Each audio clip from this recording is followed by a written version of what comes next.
तो ये कोऑर्डिनेट्स जब आप गूगल अर्थ पे डालो तो आपको वो गूगल अर्थ ले जाता है एक स्पॉट पे। ये जिस हिसाब से ब्लैक ब्लैक हो रखा है वो तो शिवलिंग जैसा लग रहा है थोड़ा सा। एग्जैक्टली मैंने भी जब ये फर्स्ट टाइम देखा मेरे दिमाग में पहला थॉट आया, भाई ये तो शिवलिंग है। ये जगह यूएस की आर्मी ने गार्ड करके रखी है, तो ये कोई ऐसी चीज है जो आर्मी नहीं बताना चाहती शायद आम जनता को। हम सबको मालूम है कि अर्थ रोटेट करता है, कभी किसी ने ये सोचा नहीं होगा आम उसमें कि किस स्पीड पे कर रहा है भाई, कि 24 घंटे लग रहे हैं एक सर्कल को। अर्थ रोटेट करता है 1670 किलोमीटर पर घंटा की स्पीड से घूम रहा है। अब हम सबको मालूम है कि अर्थ घूमता है सूरज के इर्द गिर्द, वो स्पीड है 1,08,000 किलोमीटर पर घंटा। अरे भाई सूरज के इर्द गिर्द घूम, सोच के देखो तो कितना क्रेजी है कि आज से बिलियंस एंड बिलियंस ईयर्स पहले जब अर्थ पूरी तरह से बना भी नहीं था ढंग से, मार्स था, वहां पे लाइफ थी, पूरा एटमॉस्फेयर था, गैसेस थी, प्लैनेट्स, और लाइफ पनप रही थी उधर। For some reason magnetic field वहां की कमजोर हुई, खत्म हुई, गैसेस उड़ गई, लाइफ सर्वाइव नहीं कर पाई। तो दोस्तों स्वागत है आपका एक और मज़ेदार एपिसोड में। आज का एपिसोड होने वाला है बहुत ही ज़्यादा इंटरेस्टिंग और मज़ेदार, क्योंकि आज हमारे साथ है सेकंड टाइम वैभव मल्होत्रा जी। और इनके साथ हमने जो पहला एपिसोड करा था आपने उसको बहुत ज़्यादा प्यार दिया, क्योंकि उसमें बहुत सारी कॉन्स्पिरेसीज़ की बात हो रही थी, बहुत सारी फ्रेश बातें हुई थी, ऐसी बातें हुई थी जिसके बारे में हम आमूमन कहते हैं, अमूमन डिस्कस नहीं करते अपने फ्रेंड सर्कल में। बट हमने कुछ ऐसी बातें करी जो सुनने में आपको बहुत मज़ा आया, तो हमने सोचा एक और पार्ट किया जाए सर के साथ। तो सर स्वागत है आपका। Thank you so much sir, thank you for having me. और मज़ा आता है आप लोगों के साथ हमेशा। बढ़िया बढ़िया रिसर्च करते हो, बढ़िया बढ़िया टॉपिक्स होते हैं। जब हम ऑफ कैमरा ये डिस्कस कर रहे होते हैं कि आज के एपिसोड में क्या क्या बात करेंगे, तो सर ऐसी ऐसी बातें बता देते हैं, हमसे तो वेट ही नहीं होता कि जल्दी कैमरा ऑन करो, वरना सारी बातें ऑफ कैमरा ही हो जाएंगी। भाई जो ऑडियंस ये कंटेंट देखती है ना, जो बहुत डीप रिसर्च करके देखती होगी, उन लोगों ने शायद ये जो हम बात हम करने वाले हैं सुनी होंगी, लेकिन मुझे लगता है कि जो नॉर्मल ऑडियंस है उन्होंने ये बातें नहीं सुनी होंगी जो आज हम डिस्कस करने वाले हैं। I am sure, right, I hope नहीं सुनी हो तो उनको ज़्यादा मज़ा आएगा। करेक्ट। बट एक बात हमने लास्ट एपिसोड में करी थी, पर इस बार सर उसका कंटिन्यूएशन भी लाएं, और मैं चाहूँगा सर एक बार बूगास्फेयर के बारे में आप राइट। तो बूगास्फेयर अभी आपको मालूम है, बट फिर भी मैं थोड़ा सा एक्सप्लेन कर देता हूँ, जिन लोगों ने नहीं देखा वो समझ जाएंगे। तो मार्च में एक राउंड सा ऑब्जेक्ट, ठीक है, बूगा एक जगह का नाम है, ठीक है, कोलंबिया में, लोगों को उड़ते हुए दिखा। एक गोल फुटबॉल टाइप स्टील का नॉन स्टॉप उड़ रहा है। लोगों ने रिकॉर्डिंग की, बिकॉज कुछ ऐसा दिखेगा आप 100% जाओगे। अब बोलते हैं वो अचानक से कुछ वायर्स में जाके टकराया, कुछ शायद शॉक सर्किट हुआ और वो नीचे गिरा। तो वो जब लोगों के हाथ लगा, जब उस पर रिसर्च हुई तो शॉकिंग चीज़ें सामने आने लगी। साइंटिस्ट ने सबसे पहले बोला कि ये ह्यूमन मेड लगता नहीं है। फिर उस पर गायत्री मंत्र, शंख, ये सब के टेस्ट हुए, इनके वीडियोज़ हैं, और वो पता चला कि वो साउंड को रिएक्ट कर रहा है, कोई ऐसी चीज़ जो रिएक्ट कर रही है। इसकी रील्स भी काफ़ी फेमस हुई, बड़ी वायरल हुई थी इसकी रील्स, लोगों को लगा एआई है, लेकिन बाद में ये कंफर्म हुआ ये एआई नहीं है। एंड देन फिर जब थोड़ा और रिसर्च किया तो पता चला यार ये जो चीज़ें हैं ना, ये पहला नहीं है, ये पहला है जो पकड़ा गया है शायद, क्योंकि 70s में, अर्ली 1970s में भी यूएस में एक और क्रैश हुआ था, ठीक है, उसका नाम था बेथस्पेयर क्यों नाम दिया? क्योंकि बेथ्स फैमिली को मिला था। वो बॉल भी सिमिलर हरकत करता था, लेकिन 73 में बिकॉज टेक्नोलॉजी इतनी नहीं थी, ये यूट्यूब और इंटरनेट नहीं था, तो वो बात ज़्यादा बड़ी नहीं, बट उसके बारे में मेंशन है। अब इससे भी पीछे जाओ, 400 साल पहले एक फ्रेंच आर्टिस्ट की पेंटिंग है। उस पेंटिंग में बंदे ने एक सीन बनाया हुआ है, डिपिक्ट किया है कि लोग खड़े हैं एक हिली एरिया में और ऊपर एक गोल ऑब्जेक्ट है, जो कि इस बूगास्फीयर से बहुत मैच करता है। तो ये अपने आप में काफ़ी शॉकिंग है। लोगों ने इस पर रिएक्ट किया, फेक है नहीं है, लेकिन भाई अब जो पता चला ना, उसने तो मेरे को यकीन दिला दिया कि ये फेक नहीं हो सकता। बताओ सर क्या पता लगा? यूएस आर्मी ने लास्ट ईयर, ठीक है, और मैं जो बोल रहा हूँ ये विद प्रूफ, विद वीडियोस हैं, और ये फेक वीडियोस नहीं हैं। लास्ट ईयर उन्होंने अपने कांग्रेस में, बिकॉज उनको काफ़ी चीज़ों के जवाब देने पड़ते हैं उधर, तो उन्होंने वहाँ पे एक फुटेज रिलीज़ किया ऑफिशियल्स ने, आर्मी ऑफिशियल्स ने कांग्रेसमैन के सामने, जिसमें उन्होंने बताया कि एक गोल सा ऑब्जेक्ट है एग्जैक्टली बूगास्फीयर जैसा, वो ऊपर उन्होंने रिकॉर्ड किया, सैटेलाइट इमेज है, वो रडार से किसी से उन्होंने वो कैप्चर किया कि तेज़ी से जा रही है, उड़ रही है बहुत तेज़ी से, एंड ये उसको बड़ी मुश्किल से ट्रैक कर रहे हैं, और ये एक उस पर मिसाइल दागते हैं यूएस आर्मी, और ये हो रहा है गल्फ के ऊपर, ठीक है, यमन और ये साइड पे हो रहा है। अब इनकी मिसाइल जाती है, वीडियो है, बूगास्फीयर पे हिट करती है और कुछ नहीं होता उसको। वो मिसाइल के कुछ पीसेस होके उसमें दिख रहा है, निकल जाता है, और ये बोगास्फीयर तेज़ी से जाता है और जो उधर समुंदर है उसके अंदर ओह शिट, गायब। गायब। और वो तो साइज भी उसका बहुत साइज छोटा होता है। सा है यार। देखो मैं आपको बता रहा हूं ना, ये हमारी परसेप्शन है चीज़ों को लेकर। साइज एक आदमी का पावर या टेक्नोलॉजी डिपिक्ट नहीं कर सकती। हम उसको अपने पर्सपेक्टिव में छोटा देख रहे हैं, बट गॉड नोज वो क्या है। क्या पता वो सर्वेलेंस डिवाइसेस हैं या वो अपने आप में यूएफओज हैं जिसके अंदर कुछ बीइंग्स हैं। यू हैव नो आइडिया कि क्या है क्या नहीं है, बट ये क्रेजी है और ये बढ़ता जा रहा है। इनकी साइटिंग्स बढ़ती ही जा रही हैं और अनऑफिशियल है ये। मतलब आप अगर गूगल करोगे तो कुछ लोगों ने मेंशन किया हुआ है कि उन्होंने राजस्थान के ऊपर देखे हैं। अब मैं बहुत हिल गया, मेरे को लगा ऐसी फेक बोल रहे होंगे ये, कोई प्रूफ नहीं है इसका। लिखा है, बस मेंशन किया है कि मैं राजस्थान से हूं और देखा है मैंने ऐसा कुछ ऊपर। अब मेरे दिमाग में सिर्फ एक थॉट आया कि हमारी न्यूक्लियर टेस्टिंग होती है पोखरन में। पोखरन है राजस्थान में। तो अगर किसी को कुछ सर्वेलेंस करनी है कि भाई इनके न्यूक्लियर वेपन्स और ये सब का क्या हिसाब किताब है, तो वो एक स्पॉट है जहाँ उसके होने के चांसेस ज़्यादा हैं। गल्फ़ पे क्यों? क्योंकि आप वहाँ पे हमेशा एक फियर बना हुआ है कि ईरान कब वो बम बना दे। इजराइल और इनका वैसे ही कितना प्रॉब्लम्स चल रही हैं, तो उधर स्पॉट किया गया। तो अल्टीमेटली ये जो भी चीज़ है ये है। अब उस वीडियो के बाद इसका आप डिनाई नहीं कर सकते, बिकॉज वहाँ के फेमस न्यूज़ चैनल ने इसको अपनी वेबसाइट पे डाला है। उनके 90 मिलियन प्लस सब्सक्राइबर्स हैं। उसमें दिख रहा है वो पानी के अंदर जा रहा है, उसमें पूरा बड़ा क्लियर है। उसमें वो सर पानी के अंदर जाना मेरे लिए इतना शॉकिंग नहीं था। जो चीज़ मिसाइल हिट होने के बाद कुछ नहीं हो रहा है, वो तो क्या कुछ नहीं कर सकती। सही बात है यार, मेक सेंस। और वो किस चीज़ की बनी होगी जो टूट ही नहीं रही है? टूट ही नहीं रही है। वो जो इन्होंने बोगास्फीयर पकड़ा भी है, वो उनसे खुला थोड़ी है अभी तक। वो तो सिर्फ एक्स के स्कैन वैन हुआ, उनको पता चला इसके अंदर भी स्पेयर्स हैं। और जो उस पे इम्प्रिंट है उसको भी एनालाइज कर रहे हैं, कुछ समझ नहीं पता चल रहा है क्या कार्विंग्स है, क्या मीनिंग है उसका, यू नेवर नो। तो ये बोगास्फीयर, भाई ये मान के चलो सर्वेलेंस हो रही है, ठीक है। एक आर्टिफिशियल इंटेलिजेंस है, आर्टिफिशियल इंटेलिजेंस नहीं, एक कोई सुपर इंटेलिजेंस है जो आप पे नजर रखे हुए है, जो डायरेक्ट कर रही है कहाँ जाएगी दुनिया। ऐसा या तो डायरेक्ट कर रही है या ऑब्जर्व कर रही है कि बहुत ही गलत ना चली जाए दुनिया। और ये होता भी यूजुअली उस टाइम पे जब वॉर चल रही हो या कहीं जब कोई हालात खराब होने लगे हों, इनकी सर्वेलेंस ज़्यादा स्ट्रांग हो जाती है। मतलब मेरे को लगता है ये होंगे तो हमेशा ही, लेकिन ये विजिबल तब हो जाते हैं जब चीज़ें इनको लगता है आउट ऑफ कंट्रोल हो सकती हैं। Correct, right.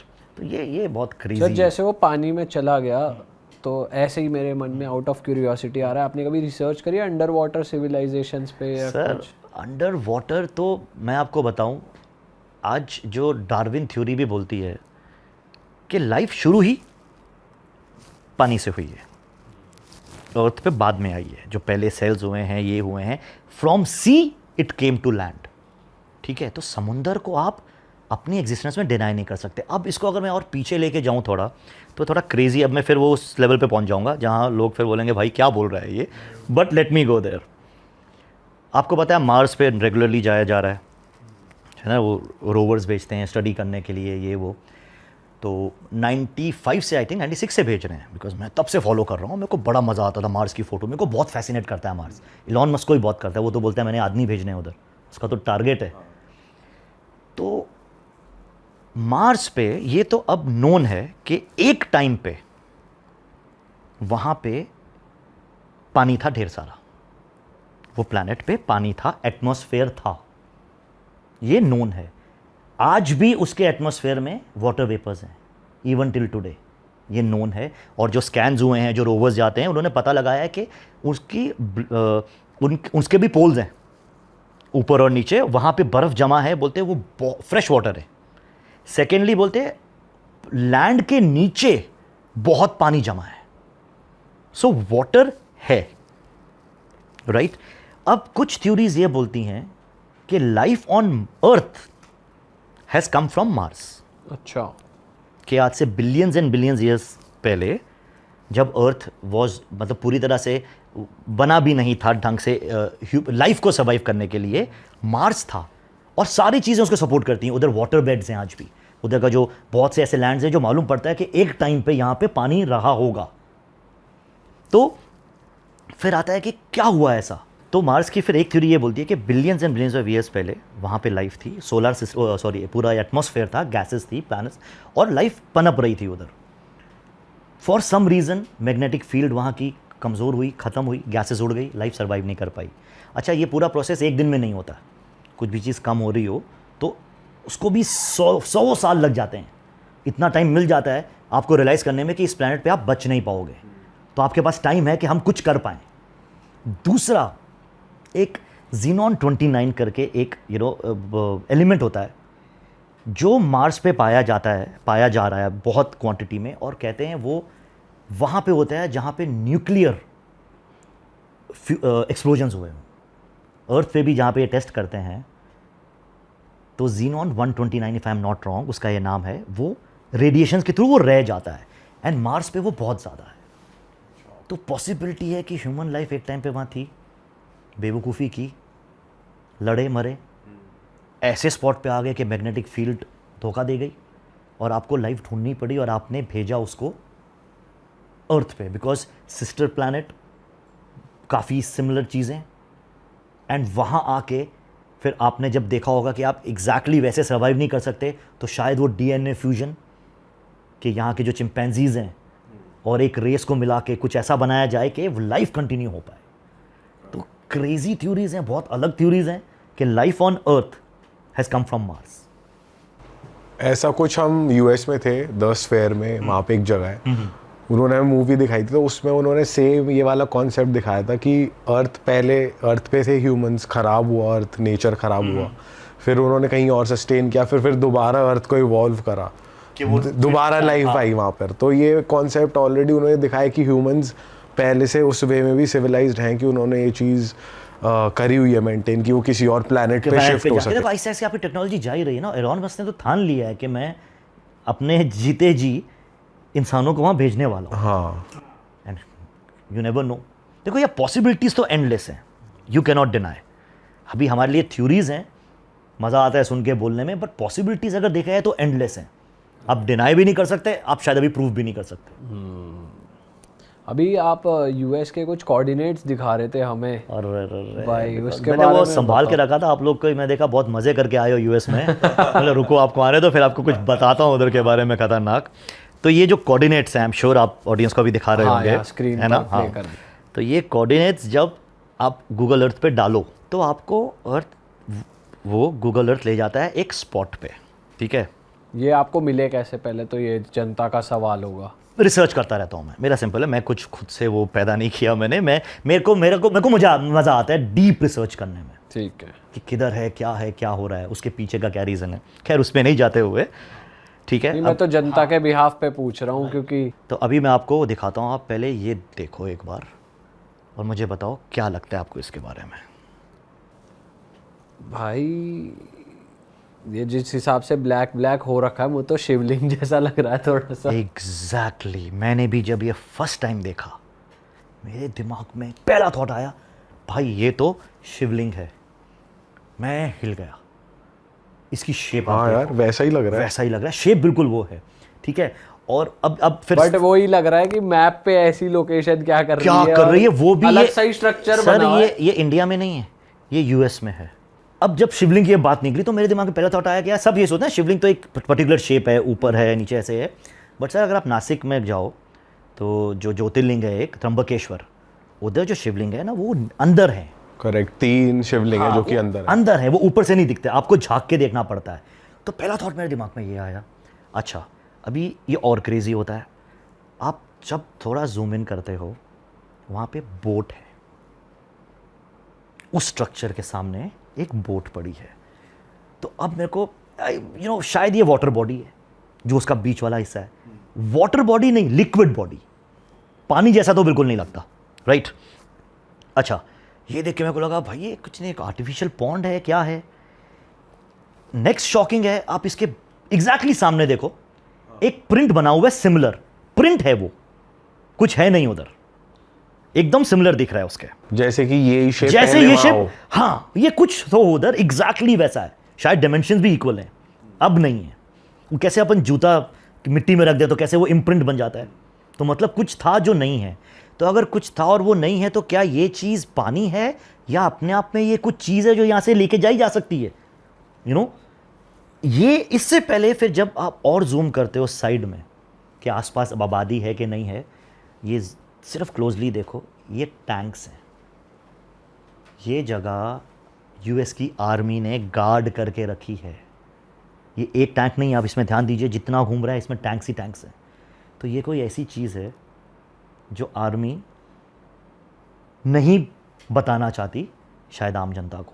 और ये कोऑर्डिनेट्स कितने दूर हैं सिटी से, या फिर अप्रॉक्सीमेटली 200 किलोमीटर तक कोई आबादी नहीं है।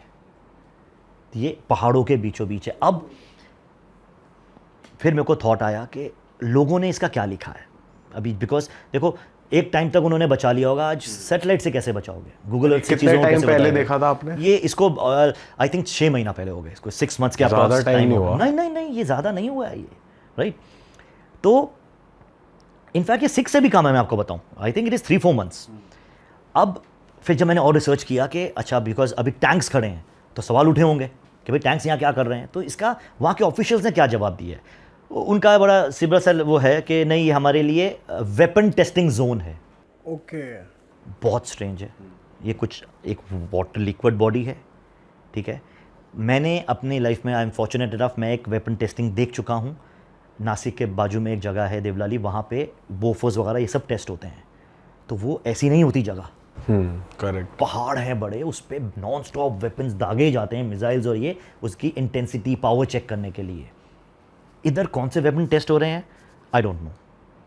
अब जो सबसे ज़्यादा शॉकिंग पार्ट, अगर आप स्टार वॉर्स के फ़ैन हो, मैं तो बचपन से रहा हूँ, उसमें जो स्पेसशिप यूज़ हुआ है, आप उसकी शेप देखो, वो शेप देखो और ये शेप देखो, एग्जैक्ट शेप है। एग्जैक्ट शेप है। तो क्या ये पॉसिबल है कि ये कोई स्पेसशिप या कुछ है?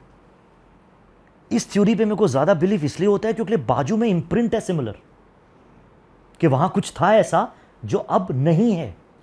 बोट का होना भी बहुत स्ट्रेंज है कि बोट वहाँ क्या कर रही है। एग्जैक्टली, नंबर 1 बोझ का होना स्ट्रेंज है। नंबर 2, आप अगर टैंक कितना बड़ा होता है, लेकिन वो टैंक उस चीज़ के सामने कितना छोटा है, तो वो चीज़ का अपना साइज क्या है, और वो बाजू से कहीं गया तो कोई उठा के तो नहीं रख सकता इस चीज़ को कहीं पे। और अगर वो वाटर बॉडी नहीं है तो बोट क्या कर रही है वहाँ पे?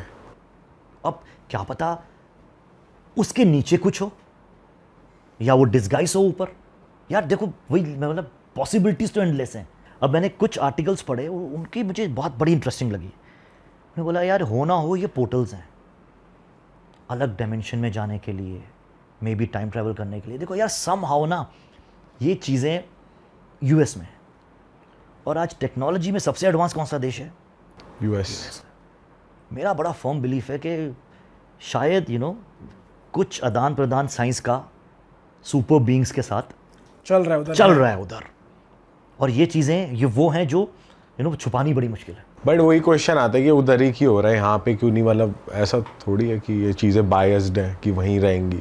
अब बायस्ड से फिर जैसे हो गया कि हमारे लिए एलियंस का कॉन्सेप्ट अलग है, उन लोगों के लिए एलियंस का कॉन्सेप्ट अलग है। मतलब इससे बस ये लगता है कि ये अपनी हाइप बनाना चाह रहे कि हमारे यहीं होता है, हमारे यहीं होता है। बट देखिए ना, टेक्नोलॉजी भी उन्हीं के पास है। आज उन्हीं के रडार्स में बोगा स्पेयर आया, और तो कोई कंट्री पकड़ भी नहीं पाई ना। आज उन्होंने वो फुटेज रिलीज़ किया, तो समहाउ अगर उन्हीं को दिख रहा है तो उनके पास ही ऐसी टेक्नोलॉजी है। तो बहुत सी चीज़ें हैं जो अगर आप सोचो तो यार इंटरलिंक्ड लगती हैं। पर यूएस फेमस भी इस चीज़ के लिए कि वो अपने ऊपर ही कराता है चीज़, फिर पहले बताता है कि हमारे साथ ये हो गया। वो तो अब दुनिया के अलग अलग तरीके हैं चलने के। ऐसे तो अगर आप 9/11 की थ्योरी देख लो, उसके लिए भी यही कहा यही जाता कहा है। जाता है। लोग अपने अपनी तरफ से उसको प्रूव करने पे लगे हुए हैं। जो सबसे क्रेजी क्लेम मैंने 9/11 का देखा था, मालूम है वो क्या था? क्या था? कि प्लेन्स थे ही नहीं, प्लेन्स ही नहीं थे। प्लेन्स ही नहीं थे। अरे बाप रे। उसने वीडियो में प्रूव किया है कि प्लेन्स नहीं थे भाई, ये मिसाइल्स थी सिमिलर शेप की। क्योंकि जो सबसे ज़्यादा शॉकिंग उसमें पता है क्या है, वो आज तक इन्होंने भी नहीं इसको जस्टिफाई कर पाए हैं। आप अगर फुटेज देखोगे, वो वेरी सैड फुटेज, बट वो प्लेन यहाँ से घुसता है, ठीक है, और उसका नोज़ इंटैक्ट दूसरी साइड से बाहर निकला है। ये पॉसिबल नहीं है एक प्लेन के लिए। सबसे ज़्यादा इम्पैक्ट ही वहाँ होगा, वो डिस्ट्रॉय हो जाएगा आगे का पार्ट। लेकिन ये रियल फुटेज में है, ये रियल फुटेज में है। जब ये देखते हैं तो हल्का सा थॉट आता है, भाई क्या बोल के जा रहा है ये आदमी, बिकॉज हम तो मान चुके थे, बट ये दिखा रहा है। और ये फैक्ट है ना, एरोप्लेन का आगे का हिस्सा जब टकराएगा तो सबसे ज़्यादा डैमेज उसमें होगा, बट अगर आप वो फुटेज देखो, ऑपोजिट साइड से जो निकला है वो एग्जैक्टली सिमिलर। एक बंदे ने तो मास्क किया है, उसको काट के इस पे लगाया, बोला ये देख लो। ओह क्रेजी चीज़ें हो रही है भाई दुनिया में। अभी ये चार्ली की जो असैसिनेशन हुई है, इसको लेके भी फिर तरह तरह की बातें लोग डिकोड कर रहे हैं, रिपोर्ट कर रहे हैं। मैंने जो सबसे ज़्यादा मेरे को शॉकिंग लगा वो चार्ली गर्ग का ये लगा कि 10th को डेथ हुई है, शूट किया गया है, और 9th को एक बुक अमेजोन पे आ गई है, डेथ ऑफ चार्ली गर्ग। मैं बोला भाई ये कैसे, और वो इतना लोगों ने शेयर किया कि अमेजोन ने हटा दिया। तो ये कुछ चीज़ें फिर समझ के बाहर हो जाती हैं कि क्या ये प्री प्लान्ड था, या इसमें टाइम ट्रैवल का कुछ फंडा है कि किसी ने पहले ही देख लिया होगा और बुक लिख दी, कैसे ऐसा होने वाला है। मतलब और चार्ली कर्क की जो वाइफ है उसके लिए भी लोग बोल रहे हैं कि वो ह्यूमन ट्रैफिकिंग करती थी, और उसके भी काफ़ी सारे रेवलेशंस आए हैं रील पे। आए हैं, बट वो रील्स हैं अभी। हाँ, बहुत मुश्किल है विश्वास करना ऐसे कि वो दिखा रहे हैं उसके रिलेशंस को ट्रम्प के साथ है। अब वही पॉइंट है ना, देखो यार, अब जब तक मैं रिसर्च ना करूं किसी चीज़ पे, बड़ा मुश्किल है किसी को बदनाम कर लेना, कमेंट कर लेना। बट हाँ, आपकी बात सही है कि रील्स तो आ रही हैं बहुत ज़्यादा कि उसको मरवाने में उन्हीं का हाथ है। हाँ। सही बात है। अच्छा, टाइम ट्रैवल से मैं आपको एक और चीज़ पे लेके चलता हूँ, पता नहीं आपने इस बारे में सुना है कि नहीं, एस्ट्रल ट्रैवल। एस्ट्रल ट्रैवल, हाँ, एस्ट्रल ट्रैवल बेसिकली क्या है, ऑडियंस जिनको नहीं पता उनको बता दूँ, ये आपकी सोल आपके ज़िंदा होते हुए आपके बॉडी से बाहर निकलती है और कहीं भी ट्रैवल कर सकती है। आप ज़िंदा हो, ये नहीं बोल रहा हूँ कि आप मर गए और आपकी आत्मा निकल गई। आपकी बॉडी कनेक्टेड है आपकी सोल से, लेकिन फिर भी आप ट्रैवल करके वापस आ रहे हो। ये होता है एस्ट्रल ट्रैवल। करेक्ट। ठीक है। अब 1973 इग्नो Swann, if I am not wrong, उसका ये नाम है। ये यूएस का एक बंदा था, कोलोराडो में इसका जन्म हुआ था वहाँ, और साइंटिस्ट ने पेंटर था, नॉर्मल बंदा, आम जिंदगी जी रहा है, लेकिन उसमें एक क्वालिटी थी, वो ना एस्ट्रल ट्रैवल करता था। अब तब तो ये टर्म्स भी नहीं होते थे। वो लोगों को बोलता था कि मैं किधर भी जा सकता हूँ, विलिंगली कहीं भी जाके देख सकता हूँ, करंट टाइम में, मतलब लाइव। अच्छा, ऐसा नहीं कि पहले या आगे, टाइम ट्रैवल नहीं, उसी वक्त। तो वो प्रूव करता था 73 में, आस पर। अब किसी के पास ऐसी पावर हो, आप सबसे पहले अपने घर वालों को बताओगे, फिर वो अपने पड़ोसियों को बताओगे, फिर आसपास मालूम पड़ेगा, तो वो फेमस होने लगा। लोग उससे पूछते थे, अच्छा इधर जाके बता क्या हो रहा है। वो पहले ही वहाँ किसी को रखते थे कि तू ये कर, देखने दे, वो बता देता था सही। हाँ, वो बोलता था जादू नहीं है, बोलता मैं वहाँ जाता हूँ, बोलते तेरी बॉडी तो इधर है, नहीं मैं पहुँच जाता हूँ उधर। अच्छा ठीक है। अब ये चीज़ें छुप नहीं सकती, ठीक है। स्टैनफोर्ड रिसर्च सेंटर जो यूएस में है, उसके रिसर्चर्स को पता चला, बिकॉज ये ना ज़्यादा फेमस होने लगा। तो उधर के साइंटिस्ट वगैरह ने बोला इसको बुलाओ, देखे तो सही क्या बोल रहा है ये। उसको बुलाया गया। अब उन्होंने क्या किया, टेस्ट करने के लिए उसको रैंडम कोऑर्डिनेट्स दिए अर्थ के, जैसे हमने गूगल का आप कोऑर्डिनेट डाला या दे दिए कि भाई ये ले, इधर क्या है बता। वो जाए और बता दे, ये पहाड़ वहाड़ दिख रहे हैं मेरे को, ऐसा ऐसा दिख रहा है। भैया सही बोल रहा है। डेजर्ट्स के कोऑर्डिनेट दिए, वो बोल दिया इधर डेजर्ट है, इधर ये है, तो वो एक्यूरेट होने लगा, एक्यूरेट। अब ये रिसर्चर्स हैं, साइंटिस्ट हैं, ये थोड़े एक्साइटेड हो गए। एक का दिमाग चला, बोला यार अगर ये किधर भी जा सकता है तो अर्थ क्यों, अच्छा बाहर क्यों नहीं। तो उसको उन्होंने कोऑर्डिनेट्स दिए जुपिटर के। जुपिटर क्यों स्पेसिफिकली, क्योंकि इनका pioneer 10, if I am not wrong, ये अपना एक इनका स्पेसशिप था जो इन्होंने भेजा था।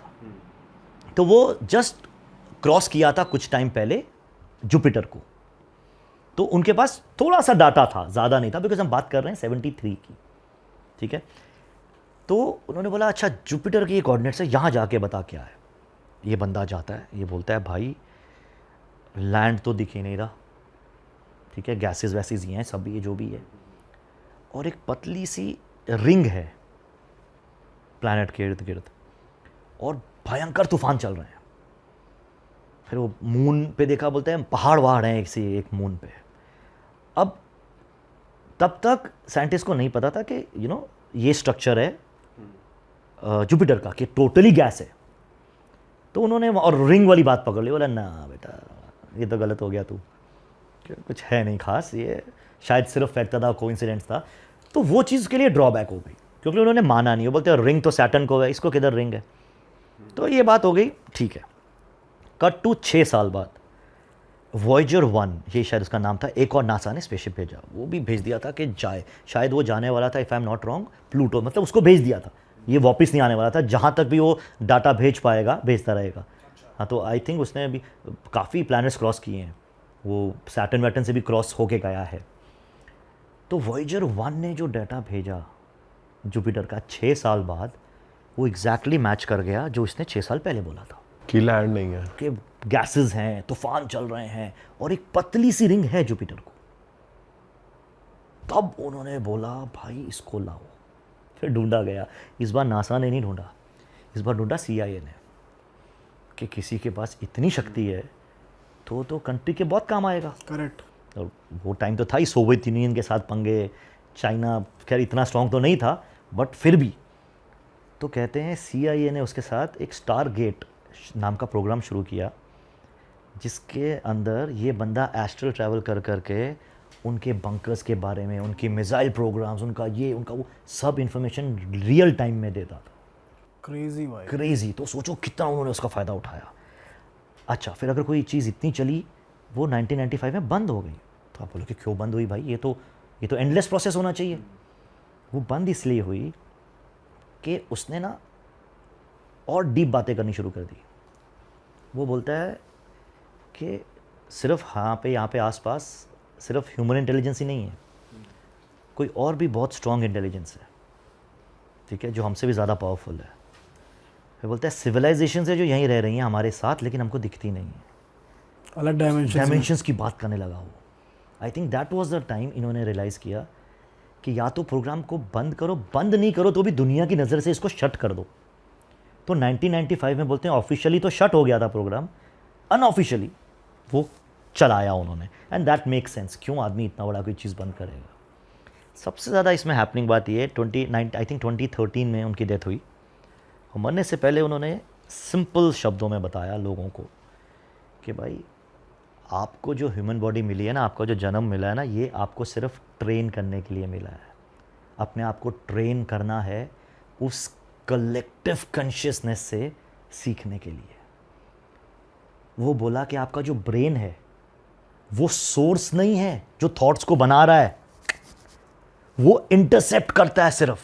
जैसे एक रेडियो है, मैं फ्रीक्वेंसी पे डाल रहा हूं, वो बोल रहा है, अब रेडियो नहीं बोल रहा है, वो तो फ्रीक्वेंसी जो आ रही है वो बोल रहा है। वैसे हमारा जो ब्रेन है ये इंटरसेप्ट करता है सिर्फ। हम सोच रहे आप सोच नहीं रहे हो, वो आपने उसको एक फ्रीक्वेंसी पे रखा है, वो वही आपको थॉट प्रोसेस देता है। तो उसके अकॉर्डिंगली ह्यूमन लाइफ का जो मेन मोटिव है वो है अपने आप को उस कलेक्टिव कॉन्शियसनेस से मैक्सिमम सीख लेके हायर डायमेंशंस में जाना है आपको, क्योंकि अकेली सोल वो नहीं कर सकती, क्योंकि सोल के पास वो इंटरसेप्टिंग डिवाइस नहीं है। So this body is a intercepting device to learn. अब हम उससे क्या सीख रहे हैं, ये हमारे body is the medium, body is the medium, body is not a source, it is a medium to understand, to go into higher dimensions. Crazy. ये तो हिंदुइज्म में भी ये कहा गया है। बिल्कुल है, हिंदुइज्म में बिल्कुल है। तो हमारे ग्रंथ पढ़ लो, हमारी किताबें पढ़ लो, कलेक्टिव कॉन्शियसनेस की बात तो है। करेक्ट। तो अल्टीमेटली इट इज़ वो जो उधर बोल रहा है, कहीं ना कहीं हमने वो बचपन से सीखा हुआ है, बस उसको सिखाने का तरीका हमारे यहाँ थोड़ा सा डिफरेंट हुआ पड़ा है। जिस दिन हम वो डीप में जाने लगेंगे, जिस दिन हम वो बचपन से शुरू कर देंगे, आई थिंक बहुत बहुत बदलाव आ जाएगा। और हमारे हिंदू गॉड्स और जो सेंट्स है वो तो एस्ट्रल ट्रैवल के बारे एग्जैक्टली, एस्ट्रल ट्रैवल का कितना जिक्र है, गॉड्स का है जिक्र है, वो कभी भी आते हैं, किधर भी आ जाते हैं। सेंट्स है जो बोलते बैठे यहाँ हैं, लेकिन वो किधर का भी बता दे रहे हैं। हाँ, उन्होंने तो पहले ही डिस्कवर, ये अर्थ घूम रहा है, सब कुछ पहले ही डिस्कवर कर जो लिया अभी था। ये बता रहे हैं 100-150 साल पहले, आपकी तो हज़ारों साल पुरानी किताबों में लिखा हुआ है। करेक्ट। तो अल्टीमेटली हमने ना कहीं इस रेस में आगे बढ़ने के लिए हम शायद पता नहीं क्यों पीछे हो गए। बहुत स्टूपिड साउंड करता है कि आपके पास सब था लेकिन आपको उस पर विश्वास नहीं है। जब वो आपकी वाली बातें दूसरा बोल रहा है तो आपको उस पर विश्वास तो है। बिलीव कर रहे हैं फिर जब कोई बाहर का बंदा बोल रहा हमें है। समझ नहीं आ रहा क्यों। फिर एक क्वेश्चन ये भी होता है कि ये डिस्ट्रैक्शंस क्यों बनाई गई, अगर ट्रेन ही करना था तो? यही तो आपके कर्मा है ना सर, कि डिस्ट्रैक्शंस बनाई इसके लिए, माया नगरी तो बोलते हैं ना इसको, कि भाई तू उलझा रहा है, तू प्रिपेयर्ड है कि नहीं उस लेवल के लिए, ये डिस्ट्रैक्शन ही तो डिसाइड करेंगी. The day you overcome them will decide कि आप प्रिपेयर्ड हो. Getting my point? ऐसे तो फिर सब चल दिए ना, बॉडी आई सीखे चल दिए. भाई बॉडी आई तूने क्या किया उसका? आपको एक बाइक मिली, आपने क्या किया उसके साथ? आपको एक गाड़ी मिली, आपने क्या किया उसके साथ? फुकरागर्दी की, ये किया, या आपने उसको यूज़ किया ट्रैवल करके आगे जाने के लिए? Just saying, weird examples, but चीज़ें. अभी ऐसे ही देखिए, जब तक हम अपने आप को ये बॉडी मानेंगे, आप आगे नहीं बढ़ पाओगे. ठीक है, मैं आपको बड़ा सिंपल एग्जांपल देता हूँ. ये क्या है? मेरा मोबाइल. हम यही बोलते हैं, ये मेरा ग्लास है, ये मेरी बुक है, ये मेरा हाथ है, ये मेरी बॉडी है. तो मैं कौन हूँ? ये मेरी बॉडी है, मैं नहीं हूँ. जैसे कि ये मेरा मोबाइल है, वैसे ये मेरी बॉडी है. तो इसका मतलब मैं ये नहीं हूँ. ये जानने में लोगों के जन्म निकल जाते हैं भाई. It is difficult, I know, मैं बहुत सिंपल साउंड कर रहा हूँ शायद, but the day you realise कि भाई तू ये नहीं है, ये तेरा है, तू इसका नहीं है. मेरी आंख है, मेरा बॉडी है. मैंने भी जब जब ऐसे थॉट्स आते हैं तो आपको रियलाइज होता है कि भाई यार, it makes sense. So you have to realise कि जो चीज़ मेरी है मैं वो नहीं हूँ. ऑप्टिमम यूज़ करो, जैसे उसने बोला कि आपको ह्यूमन बॉडी मिली है सिर्फ हायर डायमेंशंस के बारे में, मतलब अपने आप को और रेडी करने के लिए. It's a training ground. ऐसा नीम करौली बाबा जी के लिए भी कहा जाता है कि वो भी एक जगह पे बैठे बैठे अपने भक्तों से मिलाते थे. उनकी तो आप मतलब बात करोगे तो मैं तो सोचता हूँ 10 पॉडकास्ट निकल जाएंगे यार. वो तो मतलब, आप गए हो कैची धाम? मैं नहीं गया हूँ. मुझे डर है, मैं वहाँ गया तो मैं वापस नहीं आऊँगा. इसलिए मैं थोड़ा वक्त लेके वहाँ जाना चाहता हूँ, क्योंकि उनका वो हनुमान जी के आई थिंक बहुत क्लोज हैं. वो उन्हीं के अवतार हैं या नहीं मुझे नहीं पता, लेकिन वो उनके बहुत क्लोज हैं. अवतार नहीं हो सकते बिकॉज हनुमान जी तो हैं ना, वो तो साक्षात हैं, वो कहीं गए नहीं हैं. तो मुझे ऐसा लगता है कि वो उनके कोई बहुत क्लोज रहे हुए हैं जिन्होंने कुछ टाइम के लिए इंसान का रूप लिया. और जो उनसे उस टाइम पे, मैं तो बहुत फैसिनेट होता हूँ यार, जिन्होंने उनके साथ उस टाइम पे वक्त बिताया होगा. अरे क्या फॉर्चुनेट. सही बात है. तो यस, बहुत ही ज़्यादा डीप ये कॉन्वर्सेशन चली गई हमारी. मैंने ऐसी एक सिमिलर ना, एक मैं कंटेंट देख रहा था इंस्टाग्राम पे, वो इतना डीप मेरे माइंड को ले गया ना, मैं पागल हो गया. अगर आपने वो देखा तो आप बताओ. मैं देख रहा था कि अर्थ कितनी स्पीड से रोटेट कर रही है, इवन द गैलेक्सीज रोटेटिंग. आपने देख लिया वो? देखा वो मैंने. तो आपका माइंड ब्लो हुआ होगा. चलो अब लोगों का, आप पहले आपका करता हूँ, साथ में लोगों का करते हैं. ठीक है. एक्चुअली है ना यार, हम इतना ज़्यादा, जैसे हम बोला, माया नगरी में खो गए हुए हैं डिस्ट्रैक्शंस में, कि हमको पता ही नहीं है हम किधर जी रहे हैं. हमारे लिए बस एक स्टैटिक सा लैंड है जिसमें हम बैठे हुए हैं. अर्थ है ना, कि कुछ है, हाँ दिन है, रात हो रहा है, दैट्स इट. थोड़ा सा डिटेल में जाओगे ना तो आपका माइंड ब्लो हो जाएगा. हम सबको मालूम है कि अर्थ रोटेट करता है. ठीक है, करेक्ट. कभी किसी ने सोचा नहीं होगा आम उसमें कि किस स्पीड पे कर रहा है भाई, कि 24 घंटे लग रहे हैं एक सर्कल को, तो किस स्पीड पे कर रहा है.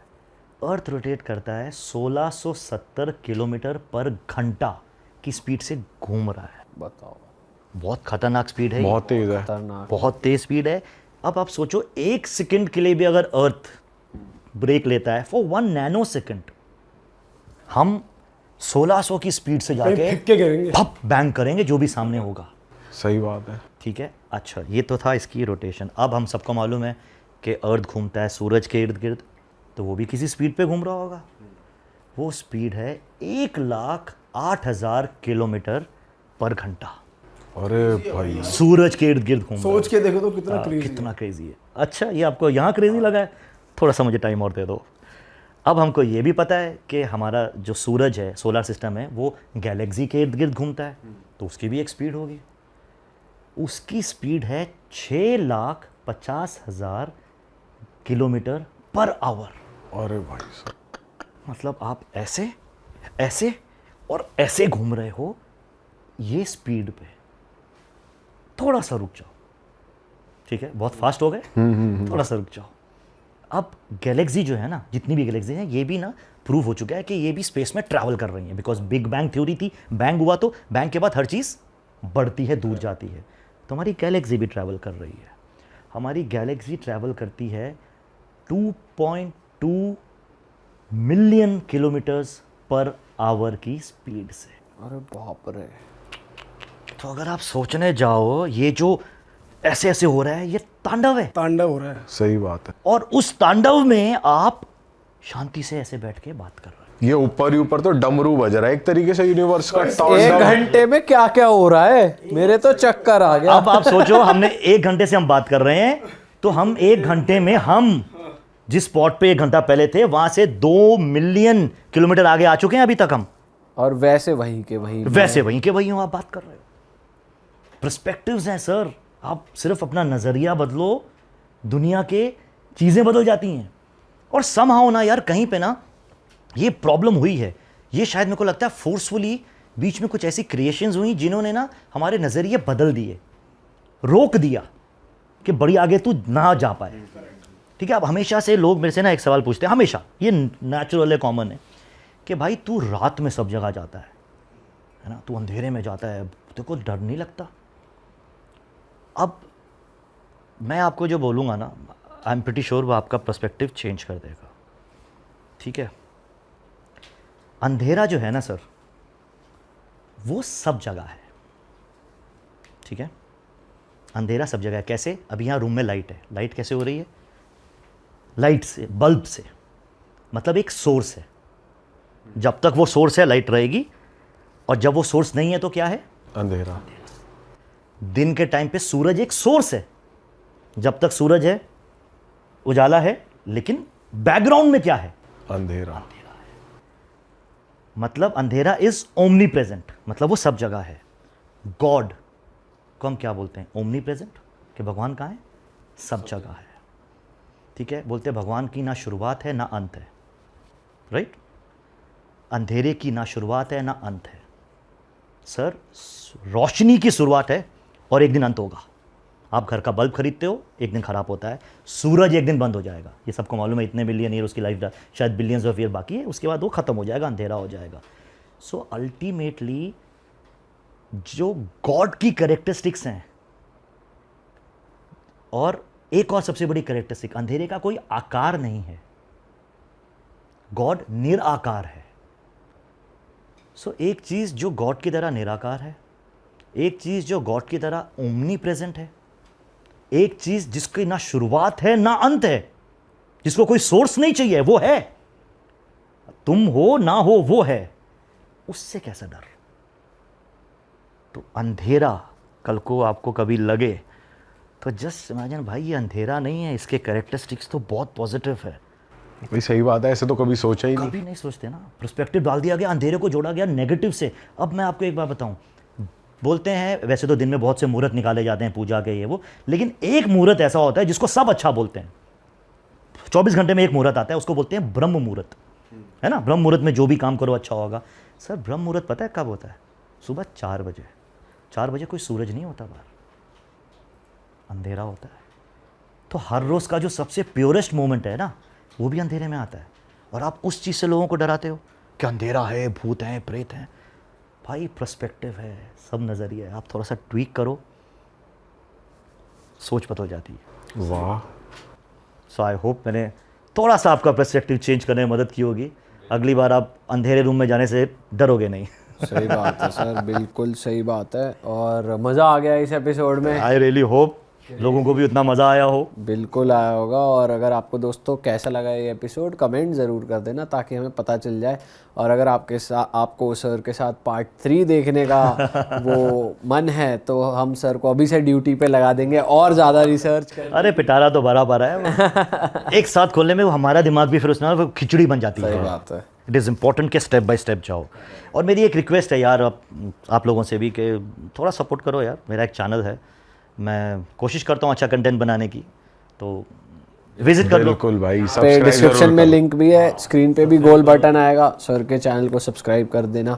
और अच्छा कंटेंट ज़रूर हमें देखना चाहिए और शेयर करना चाहिए। तो सर की वीडियोस को भी सपोर्ट करो, इस पॉडकास्ट को भी सपोर्ट करो। और हम मिलेंगे आपसे ऐसे एक और मज़ेदार एपिसोड के साथ। टिल देन अपना, सर आप कुछ कहना चाहते हो? नहीं, मेरे एक क्रेजी थॉट आया था मेरे को। बताओ ना, बताओ। टाइम ट्रेवल के ऊपर है, ठीक है?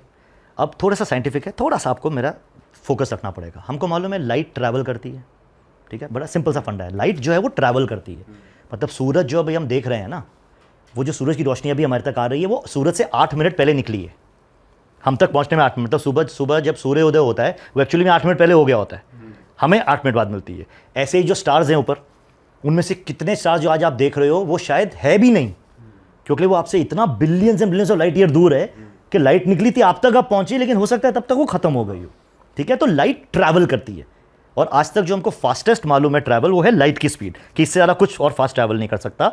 जो उसके बावजूद 8 मिनट लग जाते हैं पृथ्वी से, सन से यहाँ तक आने में, और वहाँ से बिलियंस ऑफ ईयर्स। तो अब हाइपोथेटिकली बोल रहा हूँ, इमेजिन करो आप कुछ 100 साल बाद हम ऐसे टाइम पे हैं कि हमारे पास लाइट की स्पीड हमने अचीव कर ली है, ठीक है।